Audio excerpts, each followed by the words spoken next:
College লেকচারারের জন্য আমার লেখা এই যে 3টা বই, একটা বই, 2টা বই, 3টা বই। আমি যখন 18তম নিবন্ধন পরীক্ষার জন্য কোর্স পরিচালনা করতেছিলাম, সেই সময় আমাকে একজন প্রশ্ন করেছিল যে স্যার, বই তো বাজারে পাওয়া যায়, তাহলে আপনার যে বই, এই বইটা কেন কিনতে হবে? খুব সুন্দর একটা প্রশ্ন তিনি করেছিলেন। তো আমি আজকের এই পর্বে সেই প্রশ্নটার উত্তরই আপনাদেরকে দেব। যারা আপনারা আসছে 19তম নিবন্ধন লিখিত পরীক্ষায় অংশগ্রহণ করবেন, তাদের এই প্রশ্নটা জানাটা খুব জরুরি। আমার এই বইটা বাজারের যে সকল বই রয়েছে সে সকল বই থেকে হাজার গুণ ব্যতিক্রম। কারণ বাজারে যে সকল বই রয়েছে সেই সকল বই ধরে প্রশ্নের প্রিপারেশন নিতে বা রিটেন পরীক্ষার প্রস্তুতি নিতে হলে আপনার দাঁত ভেঙে যাবে, অর্থাৎ প্রশ্নগুলোর উত্তর পড়তে হলে আপনার দাঁত ভেঙে যাবে। এখানে আপনি কোনটা মাথা, কোনটা গোড়া, কোনটা মাঝখান কি বলতেছে এটা বুঝতে পারবেন না। আর সবচেয়ে জটিল যেই সমস্যাটা হবে সেটা হচ্ছে এখানে যেই ওয়ার্ডগুলো ব্যবহার করা হয়েছে সেগুলো হচ্ছে হার্ড ওয়ার্ড, অর্থাৎ বাজারে যে সকল বই রয়েছে সেগুলো স্ট্যান্ডার্ড মানের লেখা থাকে, ঠিক আছে, কিন্তু আমরা যারা বাংলাদেশি ক্যান্ডিডেট রয়েছি আসলে এদের জন্য এই বই না। এখানে এই বই ধরে পড়ে প্রস্তুতি নেওয়াটা খুব টাফ বা কঠিন। এই কারণেই আপনার প্রয়োজন হচ্ছে এই বইটা। এই বইতে যেই প্রশ্নগুলো রয়েছে বা প্রশ্নের উত্তর যেগুলো রয়েছে সেটা খুব সহজ সাবলীল ভাষায় সিনোনিম ওয়ার্ড ব্যবহার করে, এবং এটা স্ট্যান্ডার্ড মানের একটা লেখা। যেই প্রশ্নটা পড়লে প্রশ্নে যা আসছে সেটাই খুব সুন্দর করে উপস্থাপন করা হয়েছে। অর্থাৎ আপনার এখানে অনার্স লাইফে বা মাস্টার্স লাইফে আপনি যেই পরীক্ষাটা দিয়েছেন সেই পরীক্ষাটা আর চাকরির লাইফে এসে যেই পরীক্ষাটা দিবেন এটা কিন্তু সম্পূর্ণ ডিফারেন্স। এখানে কিন্তু আপনাকে একটু স্ট্যান্ডার্ড হতে হবে লেখার ক্ষেত্রে, অর্থাৎ প্রশ্নে যেভাবে আসছে সেভাবেই কিন্তু যুক্তি উপস্থাপন করতে হবে। তো সেটা কিভাবে করবেন এবং এটা সহজ সাবলীলভাবে যে কিভাবে লিখতে হবে বা এটা সহজ সাবলীলভাবে থাকলে আপনার যে এটা মাথাতে সহজে থাকবে সেই বিষয়গুলোই পাবেন হচ্ছে এই বইতে। কারণ অনেক সময় আছে যে জটিল ওয়ার্ড যেখানে দেখা যাচ্ছে এক প্যারা পড়তে হয়তো 5 থেকে 7 লাইন, যেখানে দেখা যাচ্ছে কঠিন ওয়ার্ড বা শব্দ ব্যবহার করা হয়েছে, সেই 5 লাইন পড়তে আপনার দেখা যাচ্ছে এই 5 মাসে হয়তো সেটা মনে রাখতে পারেন না। কিন্তু দেখা যাচ্ছে ওই 5 লাইন মুখস্থ করতে আপনি যে পরিমাণ শ্রম দিয়েছেন সেই পরিমাণ শ্রমে দেখা যাচ্ছে এদিকে 5টা প্রশ্ন আপনার হয়ে যাবে। তো সেই জিনিসটাই পাবেন হচ্ছে এখানে যে প্রশ্নগুলো দেওয়া রয়েছে সেই প্রশ্নগুলা খুব সুন্দর করে সিনোনিম ওয়ার্ড ব্যবহার করে, ইজি ওয়ার্ড ব্যবহার করে, এবং আপনি যাতে বুঝতে পারেন সেভাবেই কিন্তু লেখা রয়েছে। একটা প্রশ্নের উত্তর যখন আপনি এখানে পড়বেন খুব সহজ মনে হবে আপনার কাছে এবং পড়ে মজাও পাবেন। যেমন আমি যদি একটু উদাহরণটা নিই, সেটা হচ্ছে এখন দেখা যাচ্ছে আমরা চাউল বা ডাউল এগুলা থেকেই কিন্তু আমরা খিচুড়ি রান্না করে খাই বা ভাত বা বিরিয়ানি যাই খাই না কেন এটা থেকেই খাই। এখন বাজারে যেইগুলা পাওয়া যায় সেগুলো কিন্তু রান্না জিনিস আপনি পাবেন না, এগুলো আপনাকে চাউল বা ডাউল এগুলো আপনাকে নিয়ে এসে রান্না করে তারপর খেতে হবে। তো এই চাউল বা ডাউল এটা আপনাকে কাঁচা দিলে কেমন লাগবে এটা আপনি কিন্তু খেয়ে মজা পাবেন না, বা এটা খেতেও পারবেন না, বা আপনার এটা খেলেও এটা পেটে হজম হবে না। ঠিক তেমনই বাজারে যে সকল বইগুলো রয়েছে এই বইগুলার যে পড়াগুলো রয়েছে সেই পড়াগুলো আপনি খেতে পারবেন না বা মুখস্থ করতে পারবেন না, মেমোরাইজ করতে পারবেন না, মনে রাখতে পারবেন না। আর যদিও বা কোনোভাবে যদি জোর জুলুম করে মনে রাখেন তাহলে এটা কিন্তু আপনার পেটে গিয়ে আর হজম হবে না, অর্থাৎ বেশি দিন মনে রাখতে পারবেন না। কিন্তু এই জিনিসটাই যদি আপনাকে সুন্দর করে রান্না করে দেওয়া হয় তাহলে কিন্তু আপনি মজা করে অনেকখানি খেতে পারবেন, যতটুকু আপনার প্রয়োজন তার থেকেও বেশি খেতে পারবেন। এটা দ্বারা আমি এটাই বোঝালাম যে এই প্রশ্নগুলো ঠিক এমনই সহজ সাবলীলভাবে লেখা। বাজারে যে সকল বই রয়েছে এই বইয়ের একটা প্রশ্ন পড়তে আপনার যে পরিমাণ শ্রম যাবে সেই পরিমাণ শ্রমে আপনার এদিকে 10টা প্রশ্ন আপনি এখানে মেমোরাইজ করতে পারবেন। এবং এটা শুধু প্রশ্নের ক্ষেত্রে না, এটা লিটারারি টার্ম বলেন, তারপরে ফর্মাল লেটার বলেন, সবগুলো আইটেমই কিন্তু এখানে দেওয়া রয়েছে। আর আমার বইয়ের সবচাইতে বড় একটা বিশেষত্ব হচ্ছে ফিগার অফ স্পিচ। এটা বাংলাদেশের মধ্যে অদ্বিতীয় একটা বই।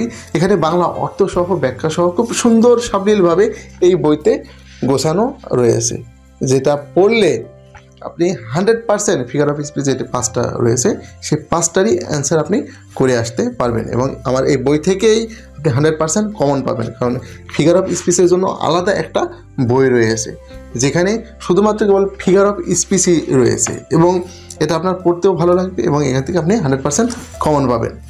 এজন্যই বলি যে যারা রিটেন পরীক্ষার প্রস্তুতি নেবেন এবং যাদের স্বপ্ন রয়েছে কলেজের লেকচারার হব, তাদের মানে দিক বিদিক বা কোনো রূপ চিন্তা ছাড়া আমার এই কোর্সে ভর্তি হয়ে যেতে হবে এবং এই বইটা সংগ্রহ করতে হবে। কারণ আমার চিন্তা ভাবনা, ধ্যান ধারণা বা স্টাডি বা গবেষণা যাই বলেন না কেন, আমার শুধুমাত্র এই ইংলিশ বেস, আমার কিন্তু এই চ্যানেলের পক্ষ থেকে অন্য কোনো কোর্স করানো হয় না, যার কারণে সবসময় আমার মাথার মধ্যে এটাই থাকে এবং এটা নিয়েই আমার চিন্তা ভাবনা। যার কারণে আমার যে সকল ডকুমেন্টস রয়েছে সেগুলো খুবই স্ট্রং এবং এগুলো যদি আপনি পান বা আমার গাইডলাইন যদি আপনি ফলো করেন তাহলে আপনি 100% আপনি কলেজে টিকবেন। কারণ কলেজের আবেদন অনেক পরে, এটা ঠিক আছে, কিন্তু সবার কাছে এই ডকুমেন্টস নাই বা আমি যেভাবে গাইডলাইন দেব সবাই কিন্তু এই গাইডলাইন পাবেন না। যার কারণে এই কোর্সে ভর্তি হলে আপনি অল্প সময়ে মানে সব কিছু আপনি পেয়ে যাবেন এবং আপনি সবার থেকে আলাদা হয়ে যাবেন, সবার থেকে আপনি আগায় থাকবেন, যার কারণে আপনার পাস করাটা সহজ হবে। আশা করি আপনি এখন বুঝতে পারছেন যে বাজারের যেই বই রয়েছে সেই বইয়ের সাথে আমার এই বইয়ের পার্থক্যটা কোথায়। কারণ আমি দীর্ঘদিন এই বিষয়টা নিয়ে স্টাডি করে আসতেছি এবং আমার যে পরিশ্রম সেই পরিশ্রমের ফল কিন্তু এই বই। এই বইয়ের একটা বই পাবেন আপনি, যে এখানে একটা বই রয়েছে, এটা খুবই চিকন একটা বই, যদিও 3টাই চিকন বই। একটা বইয়ে সাজেশন পাবেন এবং এই সাজেশনে যে সকল প্রশ্নগুলো আছে সেটার উত্তর সহ সাজেশন এটা আপনি পাবেন, অর্থাৎ এটা পড়লেই আপনার জন্য এনাফ।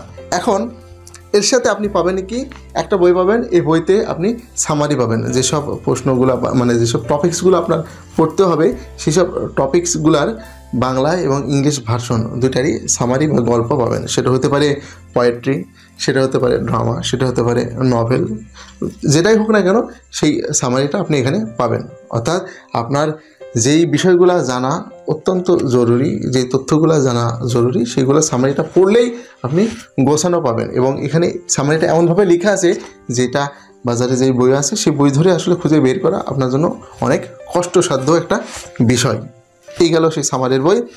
আর এই যে একটা বই পাবেন, এখানেই কেবলমাত্র ফিগার অফ স্পিচই আপনি পাবেন। ফিগার অফ স্পিচ খুব সুন্দর করে বাংলা অর্থ সহ এই বইতে দেওয়া রয়েছে। পাশাপাশি এর সাথে পাবেন হচ্ছে লিটারি টার্ম আর চেঞ্জিং ওয়ার্ড। তো কমপ্লিট একটা বই পাবেন আমার কাছে। অর্থাৎ কলেজের লেকচারার এই পদের জন্য আপনার যা যা ম্যাটেরিয়ালস প্রয়োজন সব ম্যাটেরিয়ালস আমার এখান থেকে পাবেন। আর আমার এই বইটা কিনলে বাজার থেকে আর কোনো বই আপনার কেনার প্রয়োজন হবে না, কারণ এখানে আপনি সব কিছু পাবেন এবং এখান থেকেই আপনাকে পড়ানো হবে। তো যারা আসছে 19তম নিবন্ধন লিখিত পরীক্ষার প্রস্তুতি নিতে যাচ্ছেন এবং এই 19তমকেই আপনারা টার্গেট করেছেন যে 19তমতেই আমি লেকচারার হব এবং কেউ যদি টিকে সেই একজন আমি, এই স্বপ্ন যাদের রয়েছে এবং আপনারা যারা যে 19তমর যেই যুদ্ধ, এই যুদ্ধে যারা নামতে চাচ্ছেন এবং জয় হতে চাচ্ছেন, তারা আসুন আমার এই কোর্সে। ইনশাল্লাহ আপনাদের জয়ের যে লক্ষ্য, সেই লক্ষ্যে আপনাদের পৌঁছাইয়ে দেওয়ার দায়িত্ব হচ্ছে আমার। আমি কান্ডারি হয়ে আপনাদেরকে আপনাদের যে স্বপ্ন সেই স্বপ্নের দুয়ারে আমি পৌঁছাই দেব, এটুকু কথা আমি আপনাদের দিলাম। কারণ 18তমর যে কোর্সটা ছিল সেটা আমার সফল একটা কোর্স। এখান থেকে অনেক ক্যান্ডিডেট তারা হচ্ছে স্কুল এবং কলেজ উভয় পর্যায়ে টিকেছে এবং ষষ্ঠ গণবিজ্ঞপ্তির মাধ্যমে তারা বিভিন্ন প্রতিষ্ঠানে যোগদান করবে। আর আমার যেই সাজেশন রয়েছে, আমি 17তমতে সাজেশন দিয়েছিলাম, এই সাজেশন থেকে 100% কমন ছিল। 18তমতে যেই সাজেশন দিয়েছি এখান থেকে 100% কমন। ইনশাল্লাহ আমি 19তমর জন্য যে সাজেশনটা দেব এখান থেকে আপনি 100% কমন পাবেন, যেহেতু 17 এবং 18তম পরীক্ষা অলরেডি হয়ে গেছে। আর এর যে সাজেশনটা আমি দিয়েছিলাম এটা আমার চ্যানেলেই আপলোড আছে এবং কয় তারিখে আপলোড করেছিলাম সেইগুলো রেকর্ড সহ যেহেতু আছে, আপনারা সেখান থেকে দেখে তারপরে নিজেকে আপনি জাজ করে নিতে পারেন। তো যাই হোক, এই ছিল আজকের ভিডিও। যারা আসছে 19তম নিবন্ধন লিখিত পরীক্ষায় অংশগ্রহণ করতে চাচ্ছেন তারা দ্রুত আমার এই কোর্সে ভর্তি হয়ে যান। আশা করি আপনি যেই স্বপ্ন নিয়ে এই কোর্সে ভর্তি হবেন সেই স্বপ্ন আপনার পূরণ হবে। তো এই ছিল আজকের ভিডিও। সবাই ভালো থাকবেন, আমার জন্য দোয়া করবেন। আল্লাহ হাফেজ।